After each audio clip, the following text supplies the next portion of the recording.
Bonjour à toutes et à tous. Merci beaucoup de nous avoir rejoints pour ce webinaire qui va être dédié à la présentation d'outils et de compétences régionales pour innover et mettre en place de bonnes pratiques en matière d'emploi dans les industries agroalimentaires. Donc, tout d'abord, l'équipe du Technocampus Alimentation vous présente ses meilleurs vœux pour cette nouvelle année 2023. Je vais juste faire quelques rappels que vous connaissez déjà par cœur, mais merci de veiller, s'il vous plaît, à ce que vos micros et caméras restent coupés. Vous disposez bien entendu toujours de la petite bulle de conversation pour poser vos questions à chaque intervenant. Et enfin, comme d'habitude, ce webinaire est enregistré et vous pourrez le retrouver en replay sur notre chaîne YouTube. Donc, un petit mot sur le programme de la matinée. Donc, on commencera en fait par une introduction sur les enjeux de l'emploi dans l'agroalimentaire. Et c'est Dominique Launay, donc le directeur de l'IGERIA, qui prendra la parole. Puis on passera à la présentation, comme je vous l'ai dit, d'outils et de compétences à votre disposition en Pays de la Loire. On commencera par la présentation de l'outil mis en place par la région des Pays de la Loire pour permettre aux entreprises d'améliorer leur recrutement, donc nosemplois.fr. Et c'est Charlène Hénard de Solutions Éco qui vous le présentera. Puis on passera à la présentation d'une association dédiée spécifiquement à la mise en place d'emplois partagés.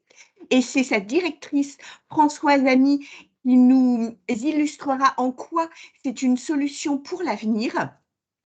On continuera par le témoignage d'entreprises agroalimentaires sur les bonnes pratiques qu'elles ont pu mettre en place pour optimiser l'emploi, notamment avec l'intervention d'Élodie Espitalier-Noël du groupe Tipiac et l'intervention de Fabien Dehaze de l'entreprise Lieu Ravi.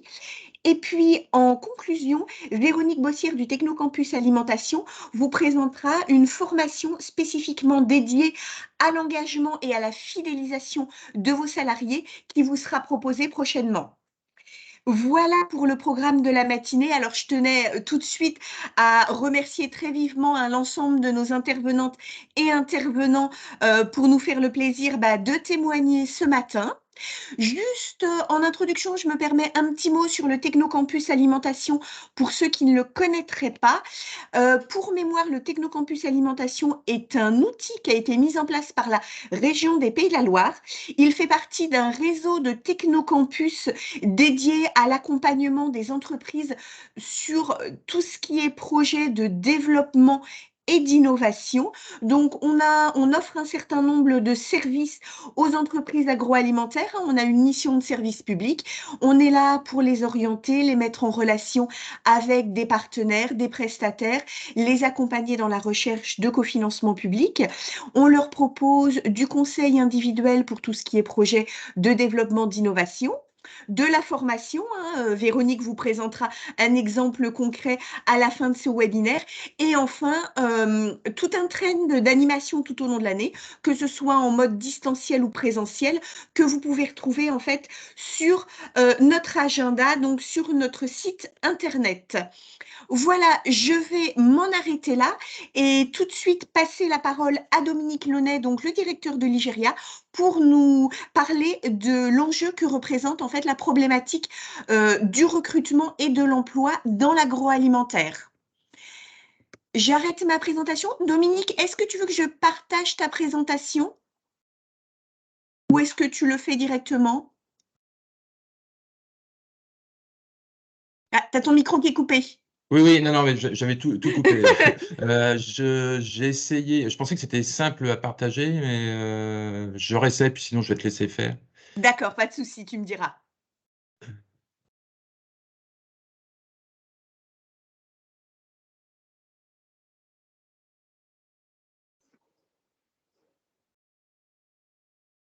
Bon, je pense que je vais te laisser faire, Viviane. Pas de problème, je la Mer- partage et puis tu me diras quand passer les slides. D'accord. Bah, écoute, merci beaucoup. En attendant, donc, bonjour à toutes et à tous. Meilleurs vœux pour 2023. Donc, comme l'a indiqué Viviane, je suis Dominique Launay, délégué général de l'IGERIA, et je vais essayer de, comment dire, poser le cadre du webinaire de ce matin sur les enjeux de l'emploi dans le secteur agroalimentaire.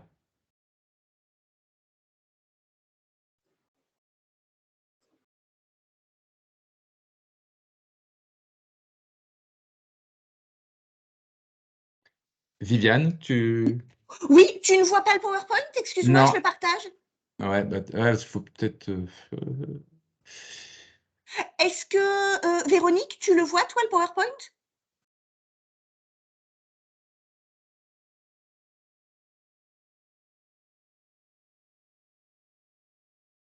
Bon. Je vais le repartager, du coup, je ne sais Non, non, mais pas. a priori, il n'y a que moi qui le vois pas, donc ça va pas être simple, parce que je vais le faire en aveugle. Ah oui, je suis désolée, par contre, là, je ne sais pas quoi te dire.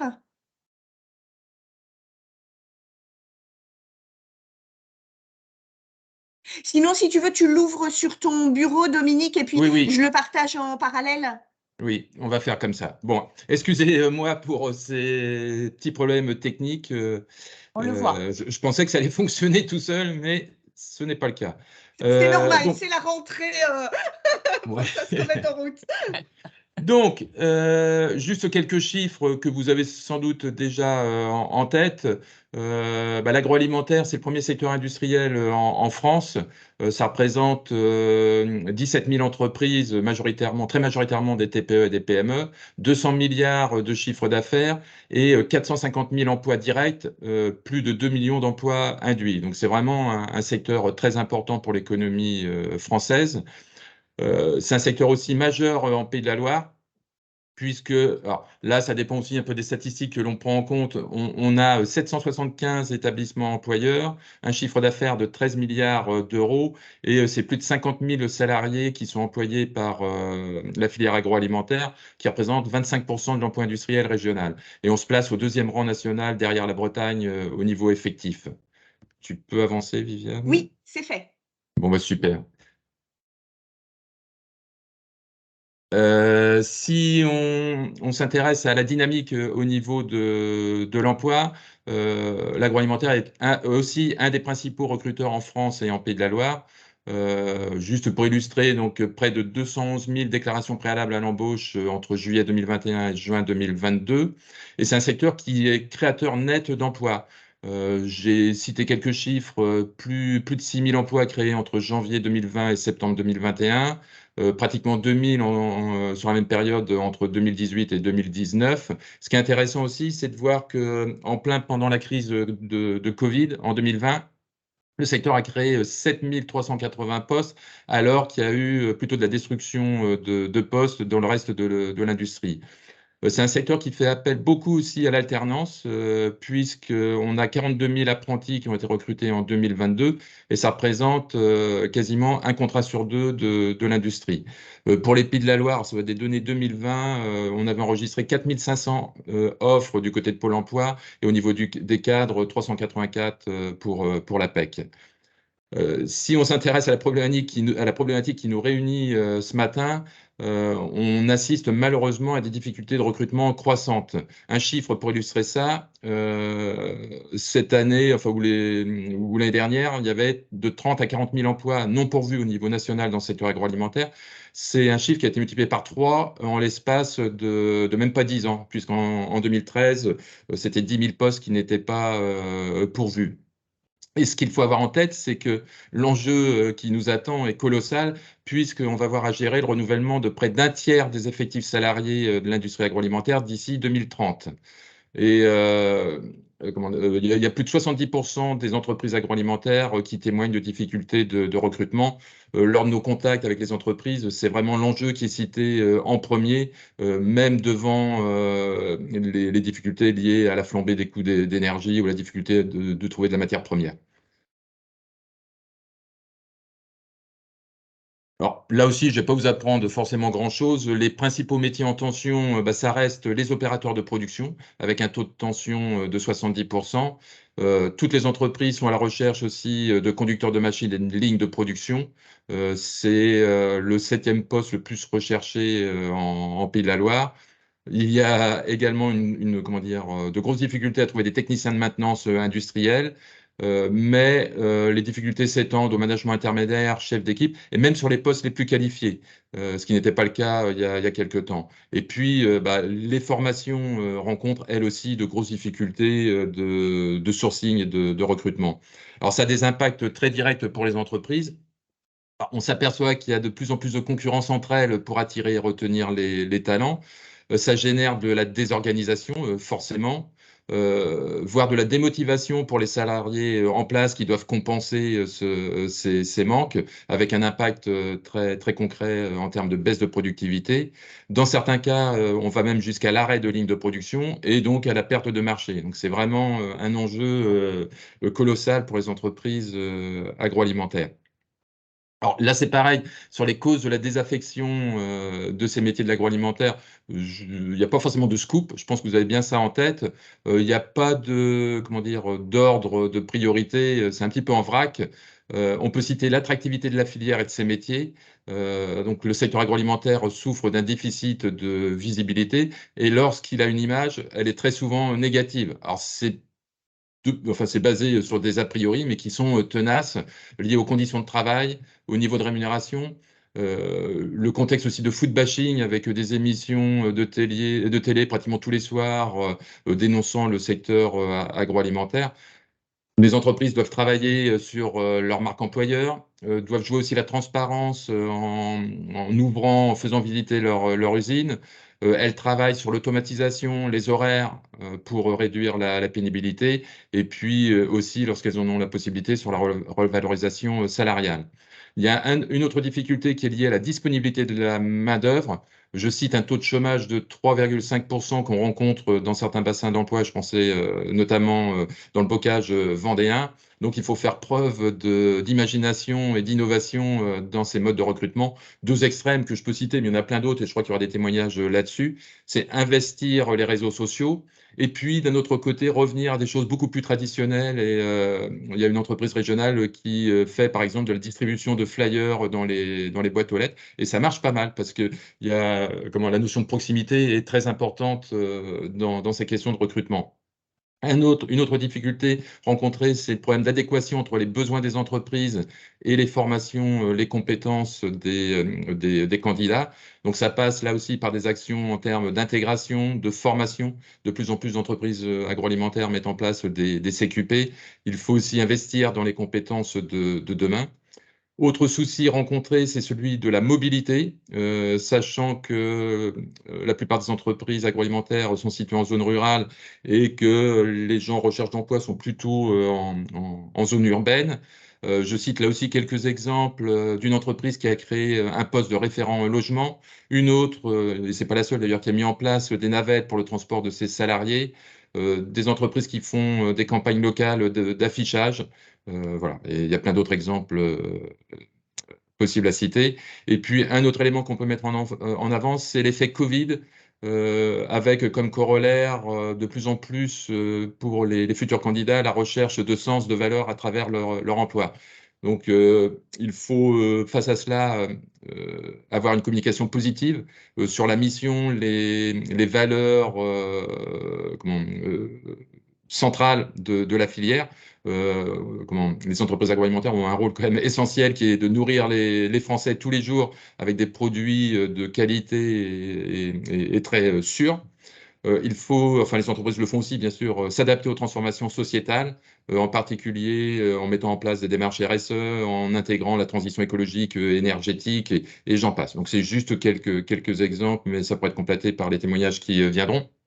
Et juste pour terminer, illustré par quelques actions menées par l'Igéria dans ce domaine. Alors l'Igéria, pour ceux qui ne connaissent pas encore, c'est l'Association régionale des entreprises alimentaires en Pays de la Loire, donc qui a été créée en 2004.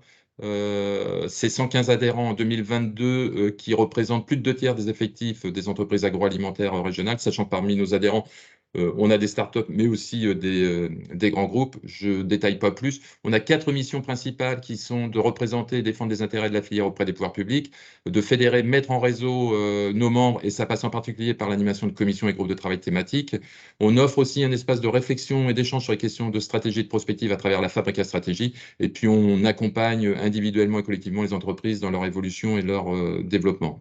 Je ne détaille pas, les commissions et groupes de travail, c'est vraiment l'ADN de l'Igéria. On en a une quinzaine qui sont en fonctionnement actuellement. Juste citer une commission ressources humaines et on vient de lancer un club relations sociales en lien avec le thème.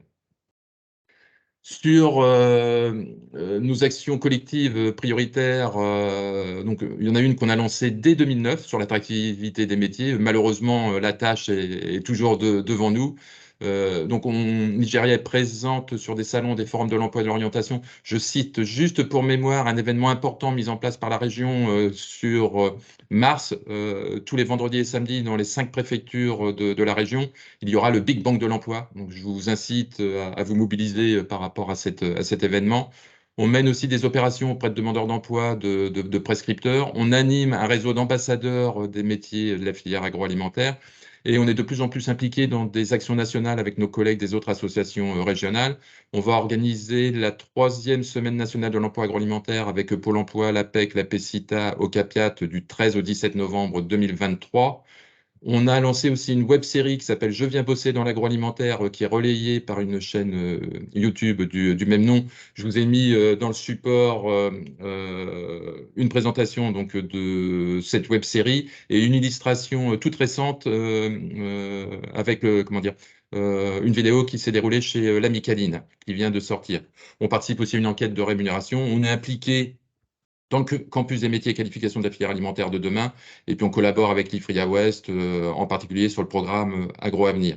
Et en lien avec la notion de sens, de valeur recherchée par les candidats, on a un contrat d'engagement biodiversité avec la région des Pays de la Loire. Et puis on vient de lancer une action sur la décarbonation de la filière agroalimentaire pour accompagner nos adhérents, réduire leurs émissions de gaz à effet de serre et leur impact carbone. C'est une action qui coupe un accompagnement individuel, soit léger à travers un pré-diagnostic d'une demi-journée ou un peu plus lourd à travers le DIAC Décarbonation de 12 jours. Et on a une douzaine d'ateliers proposés, donc collectifs, organisés avec l'ADEME, avec les partenaires Openland et Horace. Je ne rentre pas plus dans le détail, vous l'aurez sur le support. Voilà pour ma présentation et je suis à votre disposition si vous avez des questions. Merci et désolé pour les problèmes techniques. Il n'y a pas de souci, Dominique. Merci beaucoup pour cette présentation. Comme vous l'avez vu, vous avez les coordonnées de Dominique sur la dernière slide. N'hésitez pas surtout à le contacter si vous avez des questions sur l'ensemble des actions. Il y en a quand même beaucoup et des commissions qui ont été présentées. Donc, voilà. Et puis, si vous avez des questions directes, là, tout de suite, n'hésitez pas à utiliser, comme je vous l'ai dit au départ, la petite bulle de conversation. Elle est vraiment là pour ça. Donc, là, je vois que pour l'instant, il n'y a pas de questions. Je vous propose qu'on passe à la présentation maintenant d'un outil qui a été mis en place par la région des Pays de la Loire, nosemplois.fr, et je vais laisser tout de suite la parole à Charlène Hénard pour nous présenter cet outil. Charlène, est-ce que vous voulez que je partage la présentation? Ah bon, bah non, c'est parfait, impeccable. Bonjour à tous, merci pour votre accueil dans ce webinaire.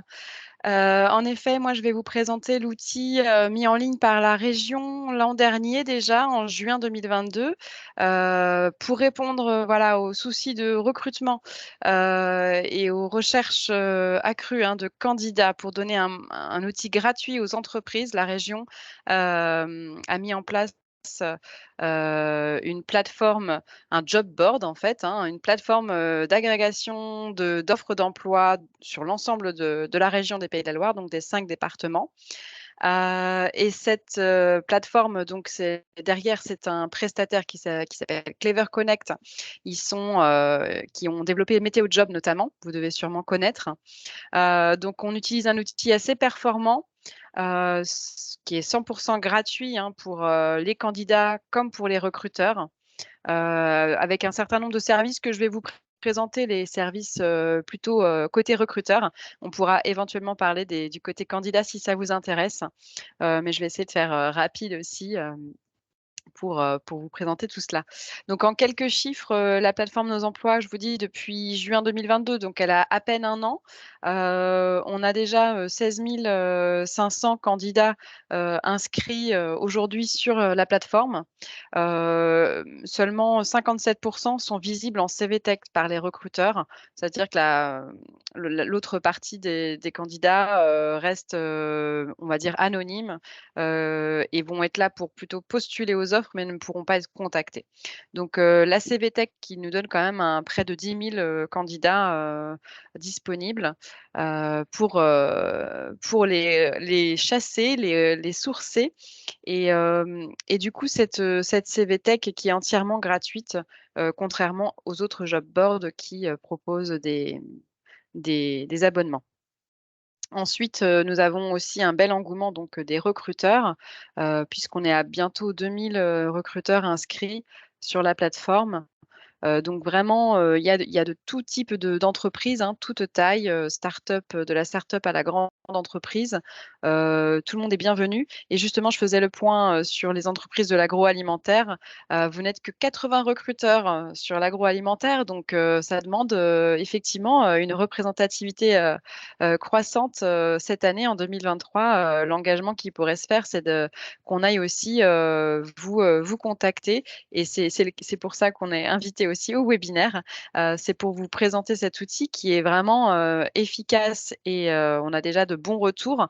D'ailleurs, on est en train de les collecter, hein, puisque la plateforme étant toute récente, on attend encore, les retours, on collecte les retours recruteurs, mais on a déjà de bons retours, hein, sur l'efficacité, notamment de la CVTech. Je vous parlerai des petites fonctionnalités, un petit peu plus tard. Et puis, sur la partie candidature, hein, les candidats qui postulent et qui conviennent donc aux recruteurs. Et puis, ben, du coup, cet ensemble, de recruteurs inscrits, et donc qui distribuent à la fois, soit des flux automatiques, soit des offres, qu'ils remplissent manuellement sur le site. On est à près de 70 000 offres, aujourd'hui. Donc, bah, voilà, 70 000 offres, 17 000 candidats, on a quand même encore besoin de recruter des candidats. Mais voilà, 11 000 offres natives, donc les offres natives, ce qu'on appelle les offres publiées manuellement.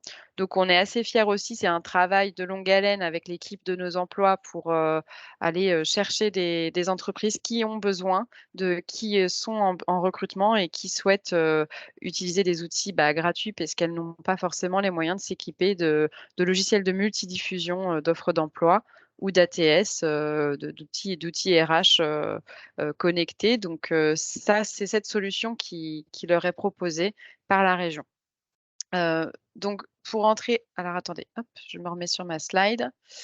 Pour rentrer un peu plus dans les détails, je vous présente les fonctionnalités, puis on va aller faire un petit tour d'horizon, en direct, sur la plateforme.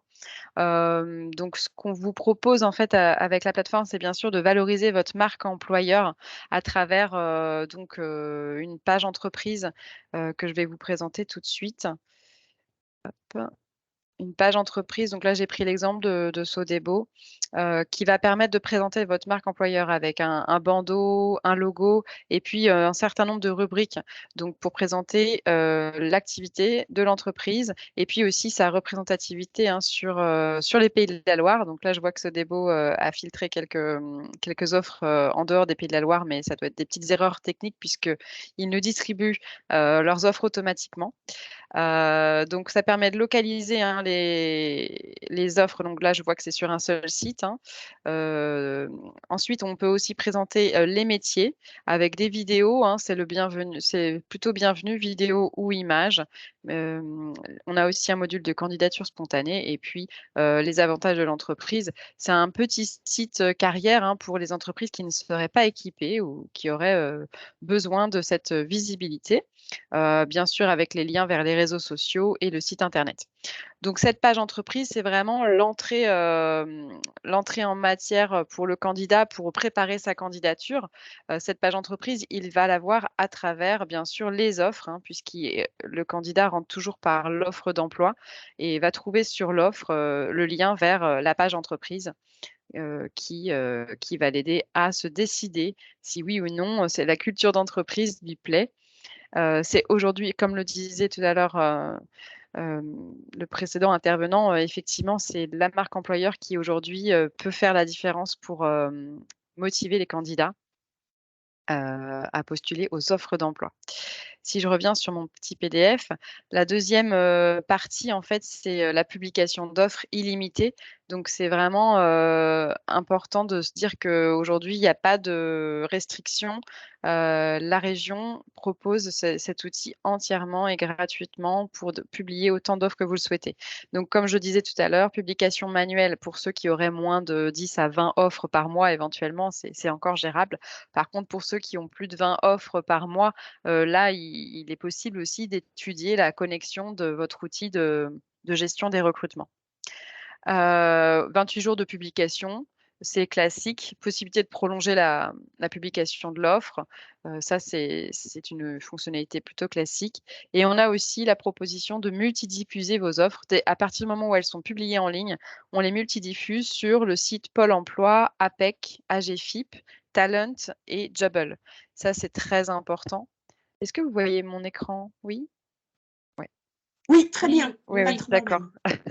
Parce qu'effectivement, je ne le vois plus non plus dans mon affichage. Donc, Talent, je disais voilà, 5 sites pour multiplier votre diffusion d'offres. Donc, en un clic, présence sur 5 sites, c'est plutôt efficace.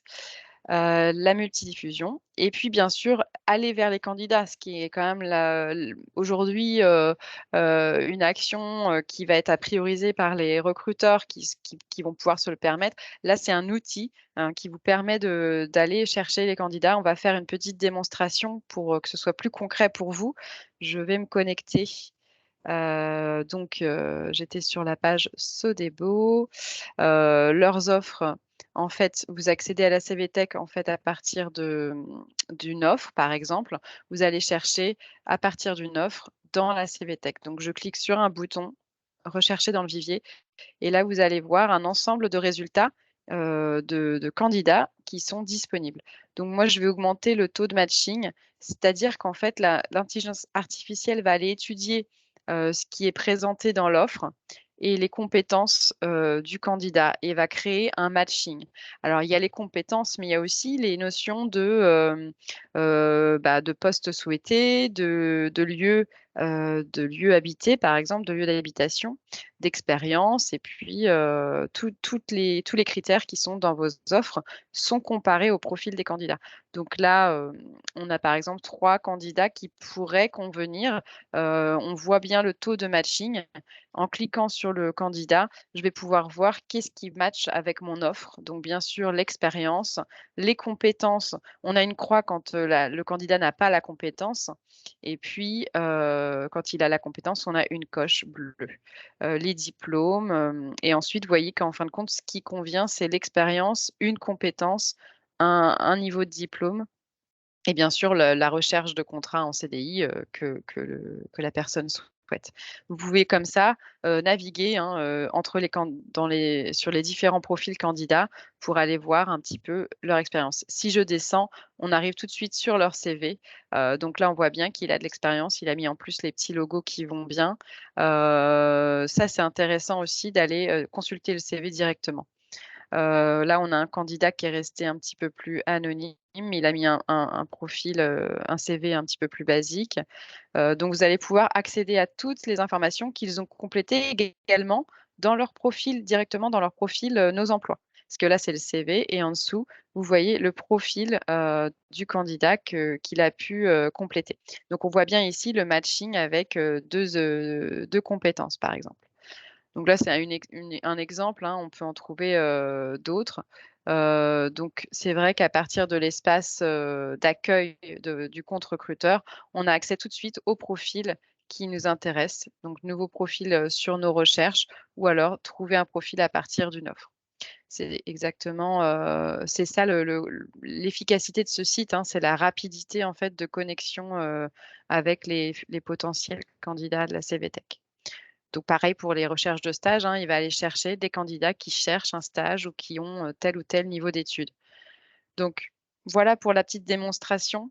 Je ne m'attarde pas plus longtemps, mais vous voyez que cet outil CVTech peut vous être utile et est entièrement gratuit. Bien sûr, la plateforme Nos emplois, vous bénéficiez d'une assistance, hein. On est 2 personnes à animer, le site et à vous aider, hein, quotidiennement, pour toute question.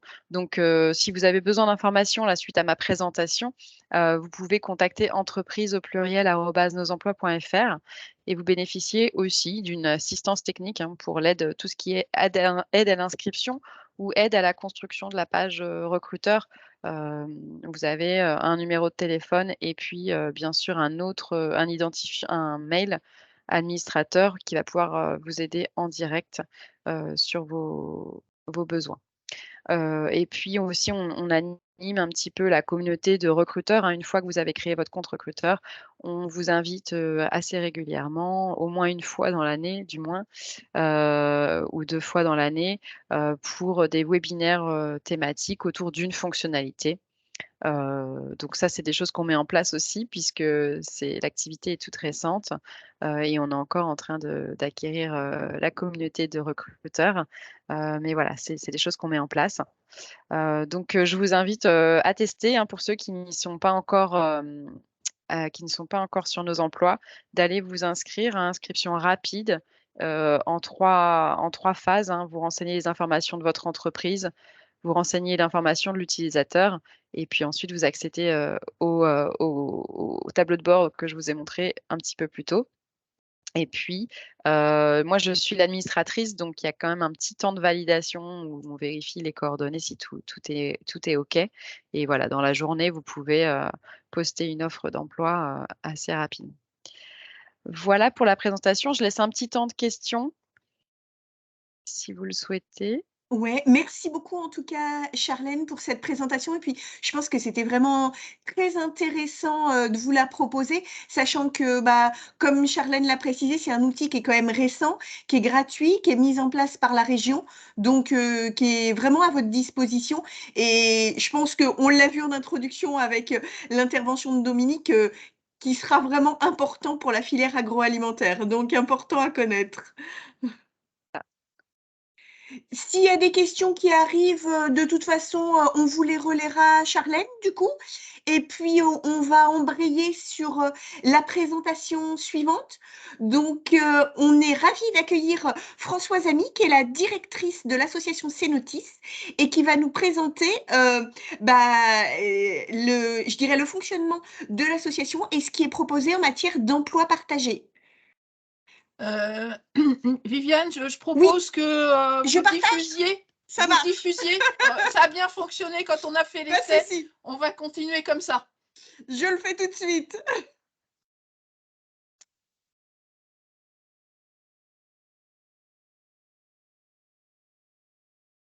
Voilà. Est-ce que vous voyez la Merci. présentation? C'est bon? Oui, Ouais, très bien, parfait. merci. Donc, je vais vous proposer une solution d'emploi, le temps partagé. C'est une solution qui existe depuis les années 80, qui a ses avantages et quelques petites contraintes, mais dont on n'entend pas nécessairement parler, qui peut participer en étant un outil pour résoudre vos problématiques d'emploi. Alors, aujourd'hui, on va parler, enfin moi je vais vous parler de Cenotis, mais sachez en tous les cas que dans tous les départements, il y a des groupements d'employeurs et nous sommes assez faciles à trouver. Et encore une fois, si vous cherchez des coordonnées, n'hésitez pas à revenir vers moi. On va commencer donc la présentation. Donc, un groupement d'employeurs, c'est en fait un groupement d'entreprises, principalement sous forme associative loi 1901. C'est donc comme le club de foot de votre quartier qui part d'une problématique commune, l'emploi, c'est-à-dire des entreprises qui ont des besoins, que ce soit à temps partiel ou saisonnier, et qui se regroupent en se disant qu'à plusieurs, on est plus fort pour trouver des solutions et pour rechercher des compétences qualifiées, en particulier sur des territoires qui peuvent être un peu excentrés par rapport aux métropoles.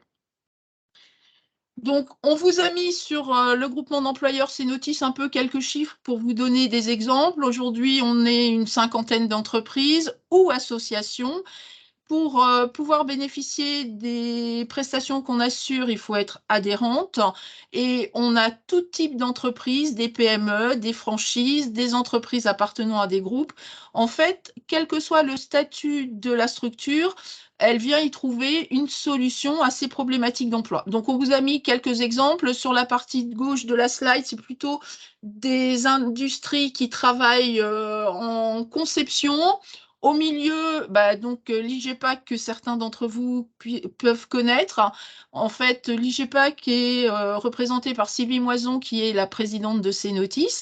Et puis, donc sur les entreprises du milieu, c'est plutôt des entreprises qui œuvrent soit sur le cartonnage ou la conception de sol industriel. Et à droite, pour vous donner quelques exemples de structures dans le domaine de l'agroalimentaire, que ce soit de petites entreprises individuelles ou des structures qui appartiennent à des groupes. Voilà, donc nous sommes une solution flexible et adaptée au projet de développement des entreprises sur la partie d'emploi. Alors flexible parce que les entreprises qui partagent des salariés partagent aussi donc des compétences, mais décident de partager en discutant entre elles. Je donne un exemple. Vous prédéfinissez une période où vous pourriez avoir besoin du salarié. Vous gagnez un marché et ça nécessite que le salarié reste plus longtemps. On sait échanger ensemble entre les différentes structures pour faire glisser la période de mise à disposition du salarié. Et ce n'est pas parce qu'à un moment, on avait fixé une date butoir qu'on n'est pas capable d'y mettre de la souplesse. On est capable aussi de s'adapter aux besoins des entreprises parce que chez nous, on est capable de proposer un salarié un jour par mois ou alors jusqu'au temps complet sur une période définie. Un jour par mois, je vais vous donner un exemple tout simple. Tout à l'heure, on a vu Intermarché. Donc, Intermarché, ce n'est pas forcément des grandes surfaces, c'est également des commerces de proximité. Et dans un petit Intermarché, on a par exemple un agent d'entretien des bâtiments que nous, on appelle Bob le bricoleur, parce qu'en fait, il sait tout faire. Il va vous réparer le carrelage, la chasse d'eau qui fuit, enfin, tout le petit bricolage qui fait qu'au quotidien, pour vos salariés, c'est pas forcément agréable et ça donne pas forcément une bonne image de votre marque employeur. Et lui, de par ses compétences, il a la sécurité de l'emploi et il a une souplesse dans son organisation qui fait que il est très très content d'être dans le groupement d'employeurs. Donc ça passe par donc ce type de profil jusqu'à des salariés qui sont à temps complet sur une période et qui se partagent autour de 2 entreprises. L'objectif étant de créer ce qu'on appelle des emplois durables, si possible en CDI, dès lors que les salariés souhaitent être en CDI, parce que c'est aussi aujourd'hui une problématique que nous rencontrons tous, à savoir qu'il y a des salariés qui ne souhaitent pas être en CDI parce qu'ils veulent garder une forme de liberté. Et donc, on va prendre encore une fois un exemple simple. Un salarié qui ferait une première période dans une entreprise qui serait positive à la fois pour lui et pour l'entreprise, une seconde période.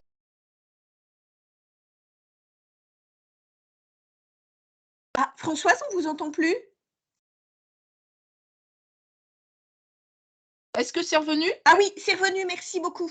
Okay. On était aux périodes, je suis désolée, ça a coupé oui, non, juste. Non, mais c'est pas de souci. Donc oui, ce que je disais, c'est pour être très concret, un premier salarié qui ferait une première période dans une entreprise qui serait positive pour le salarié et pour l'entreprise, une seconde période dans une seconde entreprise positive pour les deux entreprises et salariés.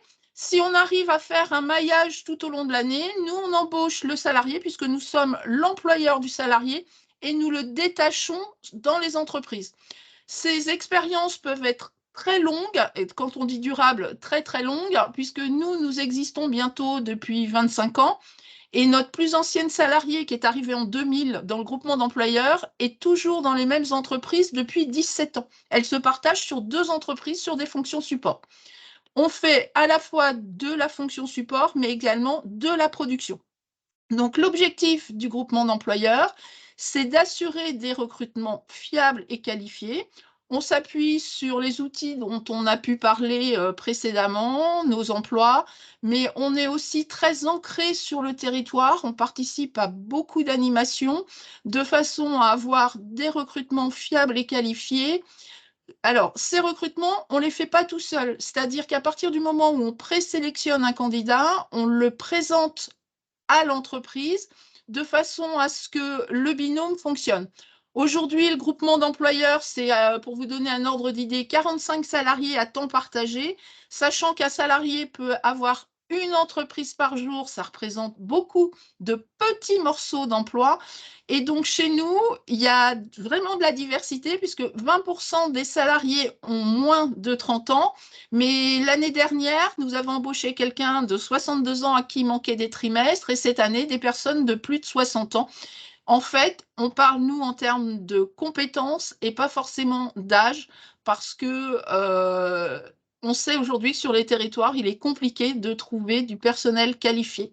On a également fait des montées en compétences. On œuvre sous forme un petit peu de GPEC puisque on essaye la transférabilité des compétences de façon à ce que les compétences des uns puissent bénéficier aux compétences, aux besoins des autres. En fait, le groupement d'employeurs nous permet d'identifier les compétences et de les partager sur les territoires, de discuter avec les entreprises pour des transférabilités de compétences. On a l'habitude, nous, de dire qu'on joue avec les compétences des gens. On est très, très ouvert d'esprit. Je vous donne un exemple qui n'est pas forcément dans l'agroalimentaire, mais une comptable qui rêvait d'être dans la menuiserie puisque elle était devenue comptable par dépit parce que ses parents n'avaient pas voulu qu'elle soit comptable jeune.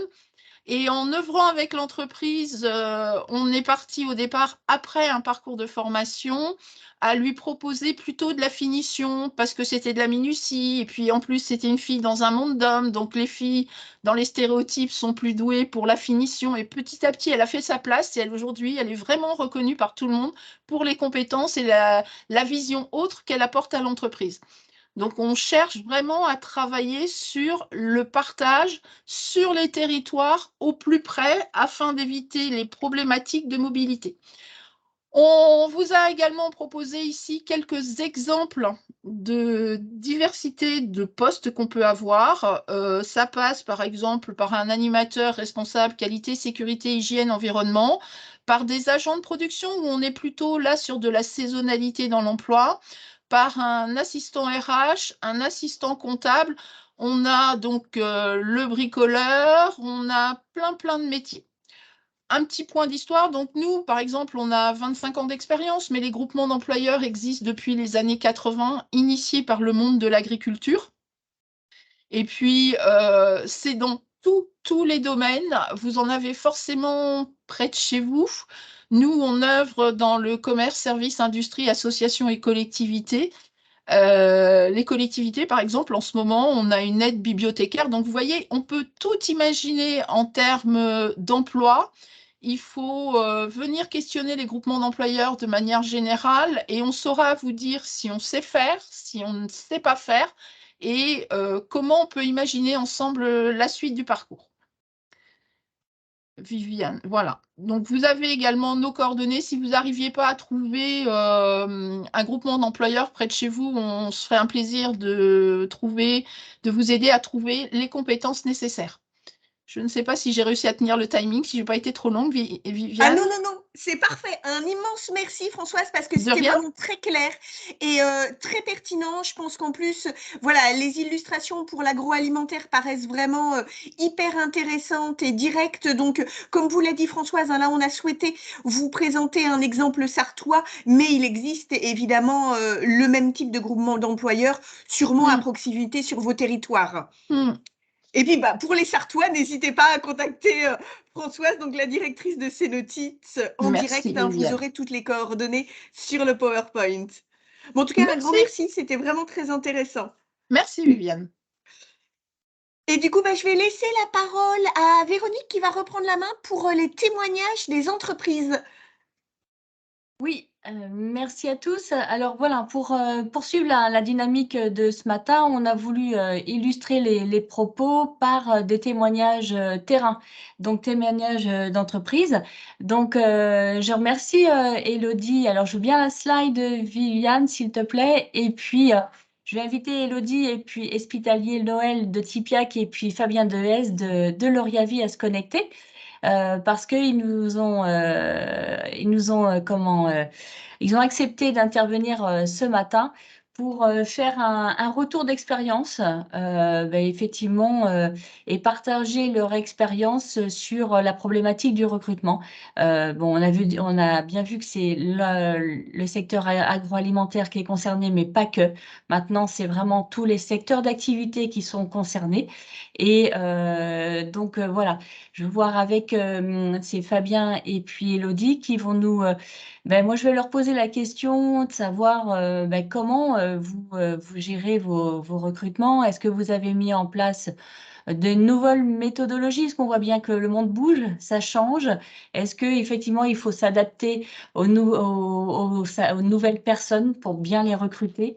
Donc voilà, c'est des questions que je vous pose. Fabien, Elodie, lequel d'entre vous veut commencer? Honneur aux dames, peut-être, je sais pas. Allez, c'est parti. Très bien, merci. Donc bonjour à tous. Peut-être pour repréciser, moi, le pôle sur lequel j'interviendrai. Aujourd'hui, Tipiac, c'est un groupe qui a 4 pôles différents: plats cuisinés surgelés, traiteur pâtissier, panification où ils fabriquent toute la partie croûton, et l'épicerie. Justement, voilà, notre échange portera dessus, où là, on est vraiment sur voilà, la fabrication de tous les mélanges céréaliers, quinoa et aide pour cuisiner. Donc voilà, je voulais juste vous préciser ça parce qu'en fonction des pôles, on n'a pas les mêmes problématiques et donc on ne gère pas nos recrutements de la même façon. Nous, on a essayé de faire quelque chose en septembre dernier, un job dating. Alors certains d'entre vous en ont peut-être déjà fait.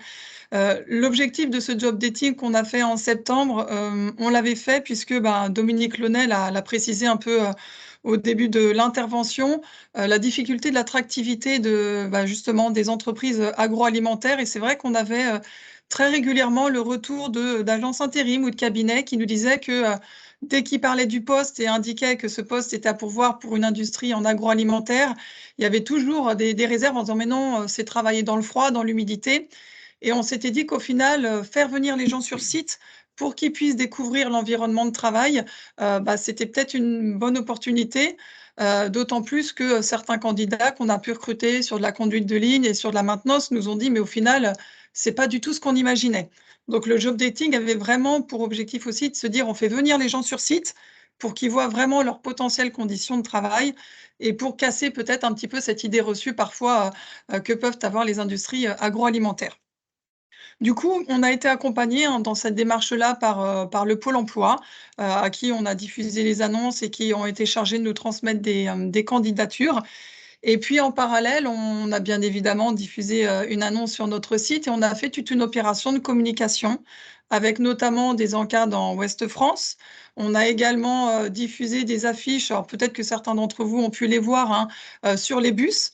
Il y avait, 130 bus qui circulaient dans toute l'agglomération nantaise, pendant 7 jours. Donc l'objectif étant d'être le plus visible possible. Et puis après, dans un rayon de 10-15 km autour de notre site, on a distribué dans les boulangeries des étuis, des baguettes à pain avec un QR code que les gens pouvaient justement flasher pour pouvoir postuler à ce job dating. L'objectif dans l'organisation, ça n'a pas été dans la communication de donner la date de ce job dating, mais vraiment de dire qu'elle se déroulerait sur la 2e semaine de septembre. L'objectif étant qu'on puisse déjà peut-être gérer le flux de personnes qui viendraient. Et au-delà de ça, nous, la difficulté qu'on a, c'est que nos besoins reposent sur des profils plutôt expérimentés sur de la conduite de ligne automatisée. Autant nos collègues qui sont à traiteur pâtissier, ça va être des opérateurs qui vont faire des choses très, très manuelles. Nous, aujourd'hui, nos lignes sont automatisées et on a vraiment besoin d'intégrer des profils avec cette expérience-là. Du coup, on disait aux gens: voilà, envoyez-nous votre candidature. Et quand ils postulaient, ils recevaient un message leur précisant le process du recrutement, à savoir qu'ils allaient être contactés pour faire un premier point. Et puis ensuite, on leur donnerait justement le lieu et l'heure du rendez-vous. Donc par rapport à ça, au final, on a reçu très, très peu de candidatures, hein, ce qui met bien en avant le fait qu'aujourd'hui recruter, c'est compliqué, puisqu'au total, on a reçu que 11 candidatures. Parce que alors, on s'attendait à un petit peu plus, même si je m'attendais pas non plus, à 50, candidatures. Donc on a eu 11 candidatures. Sur les 11, on en a contacté 7 et sur les 7, il y en a 5 qui nous ont pas répondu. Et les 2 autres avec lesquels on a pu échanger, il y en a un qui, au final, a accepté une proposition ailleurs et le deuxième qui m'a dit: «Bah, écoutez, moi, travailler en 3-8, à voir, parce que moi, je veux bien travailler le matin, la nuit, mais pas l'après-midi».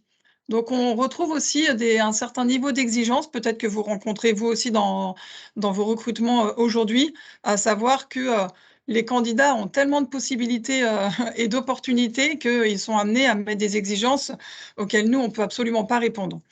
Donc c'est vrai que en termes de recrutement, par rapport à l'investissement, en termes de temps, de budget, ben, ça n'a pas été à la hauteur de nos «espérances» entre guillemets. Après, il faut toujours, tirer des choses positives à ce genre d'expérience. On a pu faire parler de l'entreprise. On peut se remettre en question aussi en disant: «Est-ce que la façon de faire, était la bonne?» Mais, je pense que, pour nous, l'un des enjeux malgré tout sera de réussir à casser un petit peu ces préjugés, sur ce que c'est que de travailler en entreprise, agroalimentaire. Voilà un petit peu moi ce que je peux vous dire aujourd'hui sur, mon expérience, chez Tipiak et si certains ont des questions, n'hésitez surtout pas. Oui, alors, en réalisant ce témoignage avec Élodie et Fabien, on s'est dit que, ce qui serait intéressant, c'est effectivement, de partager les expériences avec, ceux qui sont présents ce matin. Donc n'hésitez pas à poser vos questions, de vive voix, hein, et puis à activer vos caméras. C'est vraiment, faire un partage et puis échanger. Donc, si vous avez des questions, n'hésitez pas. Est-ce qu'il y en a qui veulent se manifester dès à présent ou attendre le témoignage plutôt de Fabien? J'ai pas l'impression. Je vais laisser ma place alors. Fabien, est-ce que, vous êtes, effectivement, Lioravi, société Lioravi, dirigeante de la société Lioravi. Est-ce que, bah, voilà, est-ce que vous pouvez nous faire part de votre, est-ce que vous avez mis en place une nouvelle méthode, de recrutement? Comment, gérez-vous, cette situation? Tout d'abord, bonjour à tous. Meilleurs vœux pour cette nouvelle année qui risque d'être un peu compliquée, indépendamment du recrutement. Alors tout d'abord, en fait, nous, dans notre recrutement, c'était plutôt une question, autour de l'humain. Enfin, c'est vrai que moi, ça fait partie, en fait, de notre démarche RSE et ça fait partie de l'ADN de l'entreprise. Donc en fait, moi, je mets l'accent, fortement sur l'aspect humain lors du recrutement. À savoir, il y a 2 ans de cela, en fait, j'ai mis en place une charte. Alors une charte, ça paraît un peu pompeux pour une entreprise de 10 personnes, parce qu'on est une TPE de 10 personnes, j'ai peut-être précisé quand même qui est Lioravi. On est fabricant, en fait, de pâtes fraîches biologiques, ou surgelées à Ancenis, entre Angers et Nantes, pour ceux qui ne connaissent pas. Et donc oui, j'ai évoqué, cette mise en place d'une charte, en fait, qui met l'accent sur la partie, je dirais, humaine. C'est-à-dire que tout simplement, l'idée, c'est d'expliquer, aux candidats, qui postulent chez nous, c'est qu'il va rentrer dans un environnement, bienveillant, où on respecte les gens, où on est intègre, où on est solidaires les uns les autres et qu'aujourd'hui, pendant la première demi-heure, je ne parle que de la charte. Je ne parle pas du tout du poste, je ne parle pas du tout de l'activité, je ne parle pas de pâtes, j'en parle suffisamment après, mais j'en parle pas du tout, pendant la première demi-heure. On parle vraiment que l'aspect humain, en expliquant aussi que pour être acteur, enfin, pour que je dirais, l'état d'esprit de la charte soit respecté, il faut effectivement être, je dirais réceptif, mais généralement ils le sont tous, hein, réceptifs, un confort de travail avec des collaborateurs bienveillants, ils le sont tous, mais aussi qu'ils soient qui amènent une contribution sur cette bienveillance. Donc ça met tout de suite le cadre, hein, et derrière cela, en fait, l'idée pour moi, c'était effectivement de recruter, mais aussi de conserver. C'est-à-dire qu'aujourd'hui, à défaut de très grosses structures, même si c'est pas simple non plus pour eux, j'imagine, mais perdre effectivement un collaborateur, c'est très chronophage, pardon, très chronophage et très, très coûteux. Donc, perdre quelqu'un qu'on a formé pendant 3, 4, 6 mois, faut redémarrer à zéro. Et puis je reprends un petit peu l'idée des slides qui ont été présentés précédemment. Moi, l'idée aussi, c'est que l'équipe en place ne soit pas perturbée par un turnover fort et qu'effectivement, il y ait une baisse de motivation au niveau du travail. Donc franchement, le premier axe, c'est effectivement cette mise en place de cette charte qui aujourd'hui est attractive parce que ça met en confiance aussi le collaborateur pendant ce rendez-vous. Et d'une part, et ensuite, bah, je dirais, il adhère directement, je dirais, à l'entreprise. Ça, c'est une première chose. Donc ça permet aussi de le mettre à l'aise et après on échange effectivement sur le poste et sur le CV, son parcours, tout en ayant ça en état d'esprit derrière. Ensuite, dans l'échange, en fait, moi je ramène effectivement ce recrutement uniquement sur l'aspect entretien parce que j'ai pas les moyens de Tipiac et aujourd'hui, ça passe juste par une simple annonce. Mais effectivement, dans un deuxième temps aussi, je mets l'accent, sur le potentiel du candidat et non sur le poste que l'on propose. C'est-à-dire qu'aujourd'hui, forcément, si la personne est là, c'est qu'a priori, elle répond à un besoin, enfin, elle correspond aux besoins, je dirais, du poste, à pourvoir. Sauf s'il y a effectivement erreur de casting, mais on s'en rend compte assez rapidement.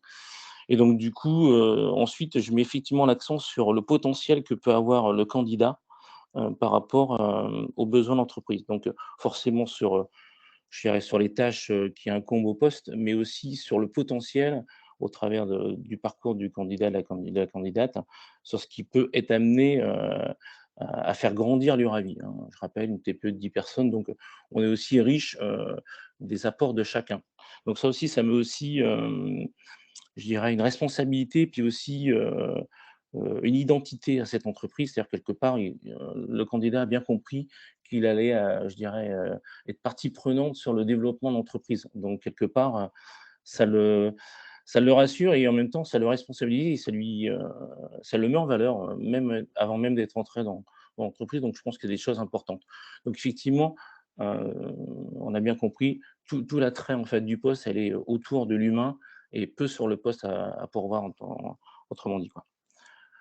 Bon, voilà, parce que moi je vais faire plutôt, plus court qu'Élodie, mais c'est normal. J'ai peut-être un peu moins de choses à évoquer qu'elle. Et puis effectivement, je mets en avant quelques éléments. Alors aujourd'hui, ça commence à se faire, à beaucoup d'endroits, mais les démarches RSE chez nous, elle est assez forte. Donc on se pose des questions sur beaucoup de choses. On montre aussi qu'on fait des pas de certes, mais on a une vision, environnementale, parce qu'effectivement dans cette culture de la bio, on a mis en place des ruches sur notre site, qu'on a fait le choix des essences des arbres en fonction de l'implantation de ces ruches. Enfin bref, on sort du cadre que du travail, quoi. Ça, c'est important. Ouais, oui, effectivement, apporter d'autres idées pour les salariés. Je voulais savoir, est-ce qu'aujourd'hui, Fabien, heu, en termes de recrutement, vous y arrivez? Vous avez le nombre de vos postes sont occupés? Est-ce que c'est une Alors problématique pour l'instant ou pas? nous, on a un petit turnover également. Alors Ouais, malheureusement, c'est pas forcément sur le contact, je dirais, d'entreprise, c'est parce qu'il y a la vie il y a la vie qui fait son chemin. Donc entre les naissances, on se compte bien chez Liuravi, il y a pas mal de naissances, malgré qu'on ait une équipe de 10 personnes. J'y suis pas pour grand chose, mais pour le coup. Mais en fait, il y a pas mal de naissances. Il y a aussi, bah, les mutations, ouais, ça suite du bouge. conjoint, c'est surtout ça, Mmh. ça bouge beaucoup et Oui, on fait ouais, peut-être aussi écho, dans notre effectif à des mutations et des turnovers qui se trouvent par ailleurs, par les conjoints ou autres, quoi. Mais oui. sinon aujourd'hui, on n'a pas, pléthore de CV lorsqu'on on lance des candidatures. Alors je pense surtout sur la partie opérationnelle qu'on évoquait, et soulevée sur ce début de présentation. Heu, mais néanmoins on trouve dans le temps imparti, donc ça, c'est plutôt rassurant. Heu, bon là, j'ai lancé une offre il y a peu de temps sur une personne qui va quitter l'entreprise justement pour suivre son conjoint. Bon là, c'est plutôt sur un poste sédentaire, mais effectivement, on a eu, je dirais l'annonce passée il y a une quinzaine de jours, on a eu 15 candidats. Et sur ces 15 candidats, je vais en rencontrer 4-5. Là, pour le coup, les 4-5 ont souhaité venir. Enfin, aujourd'hui, moi, je finis les entretiens, j'ai des gens qui me disent: «Mais moi, je signe, hein, s'il faut là, mais non, j'ai d'autres candidats à voir». Donc effectivement, je pense qu'il y a l'aspect humain qui rentre énormément dans l'échange et qui plaît énormément, quoi. D'accord.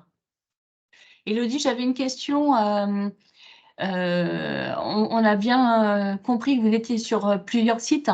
Ça peut paraître banal ce que je vais vous poser comme question, mais vous êtes aussi proche d'une grande ville comme Nantes et vous avez aussi des sites en campagne. Est-ce qu'il y a une différence de recrutement? Est-ce qu'il y a des méthodes qui sont différentes pour recruter en ville ou plutôt en campagne? Est-ce qu'il faut s'adapter justement par rapport à ça? Honnêtement, je pense qu'on n'a pas trop le choix de s'adapter. Alors, est-ce Ouais, qu'il y a une différence dans le fait de recruter, si on est plutôt en ville ou plutôt à l'extérieur? Honnêtement, je pourrais pas trop répondre à cette question. Moi, ce que je peux vous dire, c'est qu'on a notre fameux pont de Cheviré, dans la région qui fait que c'est très bloquant. C'est-à-dire que les gens qui sont Nord-Loire ne viendront pas travailler d'accord. Sud-Loire et inversement, quand bien même, vous voyez, on parlait de la production, nous, nos collaborateurs sont en 3-8 et donc du coup, pas forcément sur la route lorsqu'il y a des bouchons. Mais c'est le fait de faire de la route. Encore une fois, aujourd'hui, ils sont tellement, sursollicités que, voilà, quand je leur demande sur quels critères, ils font leur choix quand ils ont plusieurs propositions, la rémunération, c'est souvent le premier point et après, c'est la distance entre, le lieu de travail et leur lieu de domicile. Donc, moi, c'est plus ce que je vois là, en me disant: «Bah, Ouais, qu'est-ce qu'on peut mettre en place?» Je voilà. sais que j'ai des collègues plutôt traiteurs-pâtissiers qui ont essayé de mettre en place des cars qui venaient chercher les Mmh, gens et qui les amenaient mmh. sur site. Mais même ça, c'est compliqué. Et puis d'un point de vue organisation, Mais il faut qu'au niveau des plannings, les personnes qui prennent le bus, enfin, aient toujours le même planning. Enfin, ça devient vite lourd. ouais. Là, quand je vous avais, sollicité, vous me disiez que vous réfléchissiez à d'autres pistes, alors sans dévoiler, mais vraiment c'est dans votre dynamique, c'est de réfléchir à comment, recruter ou voir différemment et on voit bien que il faut toujours se remettre en question et ça, c'est l'employeur, quoi, en fait. C'est ça, faut toujours se remettre en question, s'adapter aussi aux Oui, candidats malgré tout, hein, même oui. s'il y a des choses sur lesquelles nous on passera pas, mais on a fait intervenir et on a accueilli un groupe de jeunes via une association PLI, qui justement accompagne des personnes qui sont éloignées de l'emploi, puisque l'objectif étant aujourd'hui, hein, c'est un message qu'on passe très régulièrement à nos managers. Aujourd'hui, il faut arrêter de chercher le candidat qui va avoir tout de suite les compétences qu'on cherche. Il faut accepter de passer du temps à l'accompagner, à le monter en compétences et si les managers sont pas prêts à ça aujourd'hui, je pense que ce sera très compliqué et on avait accepté à ce titre-là justement d'accueillir des jeunes, donc ils ont eu la visite de l'usine.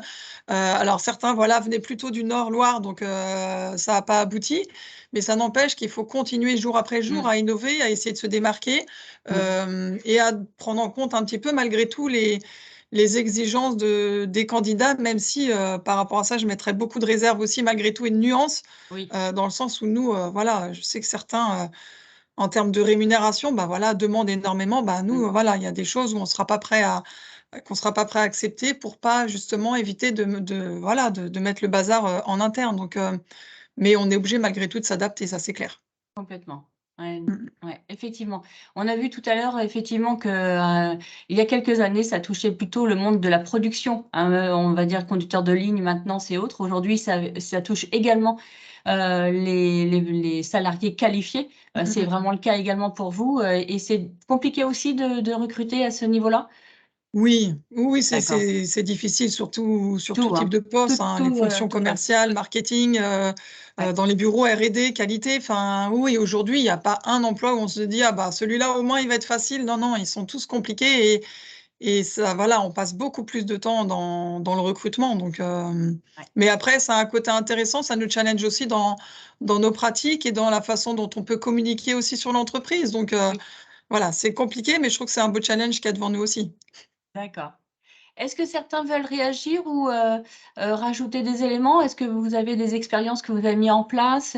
Je sais qu'il y a quelques entreprises qui sont présentes, qui veulent est-ce qu'il y en a qui veulent témoigner?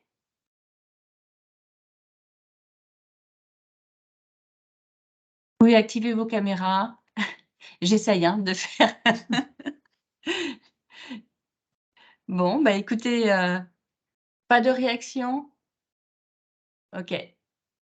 Merci Elodie et puis, merci Fabien, de vous être Je vous en prêté au prie. jeu, parce que c'est pas forcément, Il n'y a pas de facile souci. et puis, un grand merci, pour votre participation en tout cas. Merci. Je tâcherai Merci. de vous rappeler pour d'autres actions que l'on mène. Ça me fait penser que dans les slides qui vont suivre, je ne l'ai pas mentionné, mais nous, le Technocampus Alimentation, on s'est associé avec Oniris, l'école d'ingénieurs agroalimentaires qui est à proximité du Technocampus, pour une action sur le projet de l'attractivité, parce que effectivement, les entreprises ont des problématiques pour recruter, mais aussi les écoles d'ingénieurs et notamment Oniris ont des problématiques pour avoir des étudiants.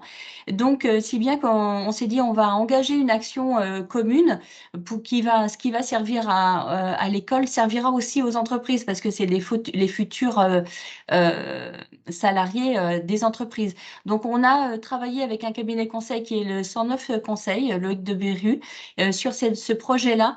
Et l'objectif, c'est qu'il a interviewé, fait des micro-trottoirs pour interviewer des jeunes, savoir quels étaient les freins, qu'est-ce qui faisait qu'ils n'allaient pas vers le monde de l'agroalimentaire, qu'est-ce qui faisait que c'est quelque chose qui ne les attire pas. Donc, il y a eu des 40 interviews de jeunes, ensuite 3 focus group un peu plus en lien avec des étudiants de l'agroalimentaire. Et on a fait dernièrement un workshop pour, l'idée, c'est de proposer aux entreprises une boîte à outils qui va leur servir et les aider à recruter. Donc, des boîtes à outils. Et donc là, c'est en train de se mettre en place. On vous en dira plus sur cette action-là. Mais sachez que nous aussi, on est sur le domaine de l'emploi et du recrutement parce que c'est vraiment une problématique pour le milieu agroalimentaire. Pour poursuivre la dynamique, comme vous le voyez sur cette slide, on dit qu'il faut recruter les salariés, certes, mais il faut aussi fidéliser les salariés qui sont déjà dans l'entreprise. Donc, on a mis en place une formation qui est prévue le 22 et 23 mars prochain au Technocampus à Nantes. Et sur le thème on va vous proposer des outils pour maximiser l'engagement et la fidélisation des équipes. On sait que c'est une gage de pérennité et un levier de performance pour les entreprises. Et donc, Raphaël Cohen, qui est l'intervenant, bien lui, c'est un serial entrepreneur. Alors, il se présente de cette façon-là. Il est suisse et professeur et il est auteur et spécialiste du leadership et équitable et bienveillant. Et il vous proposera lors de ces 2 journées des outils novateurs qui ont fait leurs preuves pour dynamiser la productivité et surtout attirer et fidéliser et retenir les talents. Donc voilà, ça c'est une formation qui est à destination des entreprises agroalimentaires, mais pas que, parce que les outils et les méthodologies qui vont être présentées, elles sont également proposées à tous les secteurs d'activité, que ce soit l'artisanat ou l'industrie autre que l'agroalimentaire. Donc voilà, sachez qu'il y a cette formation-là. Vous pourrez retrouver le programme et vous inscrire sur le site internet du Technocampus Alimentation. Donc voilà, autre action que l'on mène prochainement, c'est sur les emballages. On sait que c'est une grosse problématique pour les entreprises parce qu'avec la loi AGEC et puis la réglementation climat et résilience, eh bien, il faut qu'il y ait une transformation des emballages qui va être à faire par les entreprises. Donc, on propose un webinaire le 28 février prochain avec un premier un premier sujet qui va être la présentation du contexte européen réglementaire sur les emballages et notamment les déchets d'emballage. C'est la directive 94/62 et effectivement, il y aura une nouvelle révision qui va être proposée par la Commission européenne à l'automne. Et donc, c'est le David Buet, DG de l'environnement Commission européenne, qui fera cette présentation-là.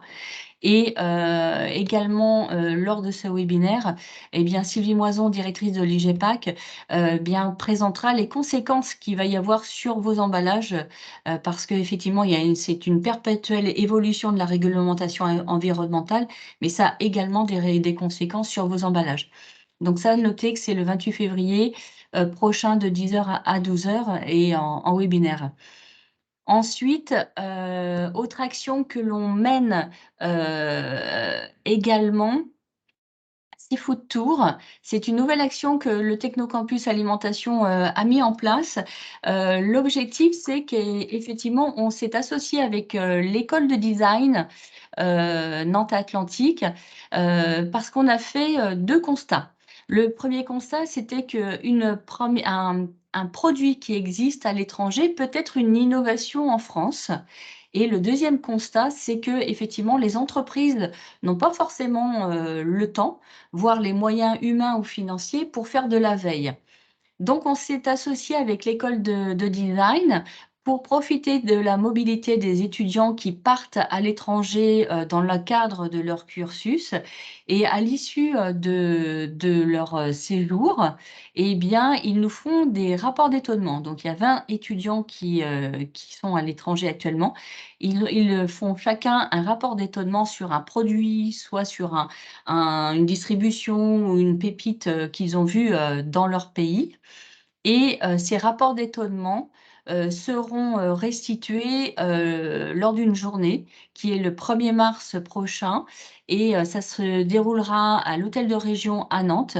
Et donc, voilà, n'hésitez pas à vous inscrire également sur le site internet du Technocampus Alimentation. Le programme de cette journée sera diffusé semaine prochaine. Voilà. Comme vous l'a dit Viviane au tout début de ce webinaire, on organise des journées d'information, on organise beaucoup de webinaires sur des sujets divers. Vous avez les sujets qui sont qui vous sont présentés sur cette slide. Donc, vous trouverez l'agenda prochainement sur notre site internet également du Technocampus Alimentation. Et puis sur la slide qui va suivre, eh bien voilà, nous sommes une équipe de 3 filles. Vous avez nos coordonnées, donc n'hésitez pas à nous solliciter et nous essaierons de répondre au mieux possible à votre demande ou votre besoin. Voilà, je vous remercie en tout cas à tous de votre participation et surtout aux intervenants d'avoir bien joué le jeu de la présentation et des témoignages. Voilà. Merci. Merci Viviane. Beaucoup. Merci. Et très belle journée à vous. Au revoir.